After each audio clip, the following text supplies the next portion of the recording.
weeks ago, I looked at the history of why men wear pants. Horses, spoiler alert, by popular demand, and because I'm all about gender equality, it's time for the history of the skirt!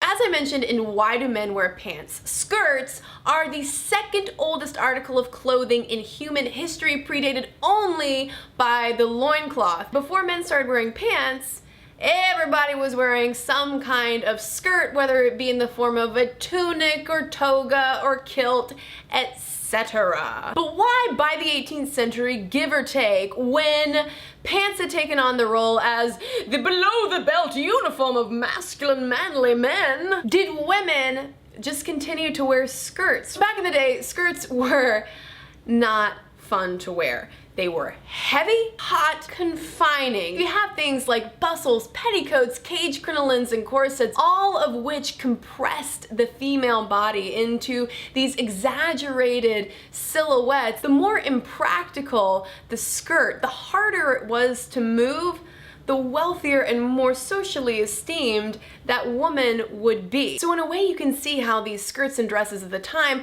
were really outward symbols of women's second-class citizenship. This was before women were even afforded basic rights such as, I don't know, voting and property ownership, and even just the expectation that we could make whatever we want of ourselves through education and career aspirations.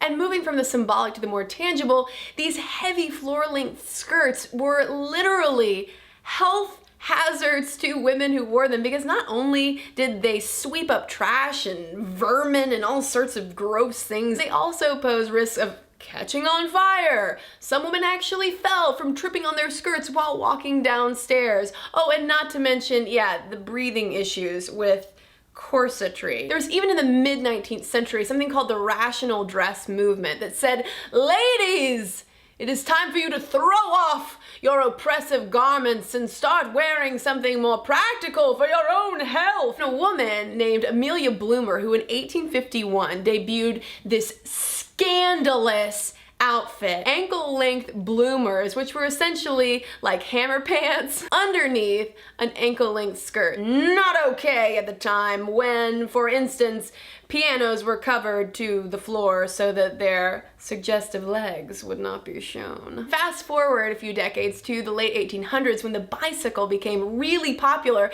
and women were like, we want to ride bicycles too, but how can we? Because we've got these skirts on, they're gonna get caught in the spokes and then we'll die. Gradually, women started wearing those bloomers, those old school hammer pants, in order to ride their bicycles. But that doesn't mean, though, that it's okay for women to do things like wear pants. Even with the First World War, when you had slack girls who were women who would work in factories and they would actually wear men's slacks because it would be dangerous for them to wear skirts, when they left the job and went home, they would put their dresses right back on. In World War II, even though we see all of those images of even more women working in factories, often wearing their husband's overalls or trousers to work off the clock, it was all dresses and skirts. After World War II, when the guys came home and there was that resurgence in traditional domesticity, you see Betty Draper Mad Men styles totally taking over. Pants would have to wait until the late 1960s with the sexual revolution and second wave feminism. It really took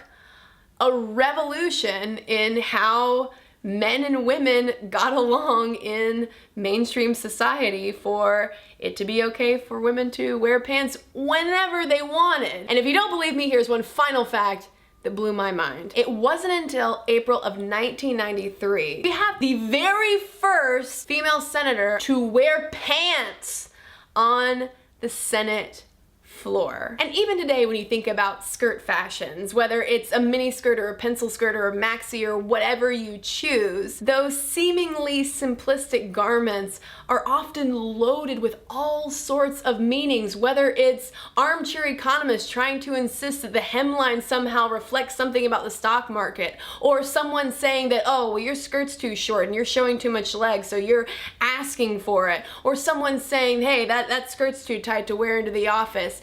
Even today, women in skirts and men in skirts, that's for another video, often still attracts so much attention. I would argue the history and long-standing reasons of why women wear skirts has a lot less to do with fashion than it does really with gender and status. But what do you think? Let me know in the comments, and don't forget to subscribe.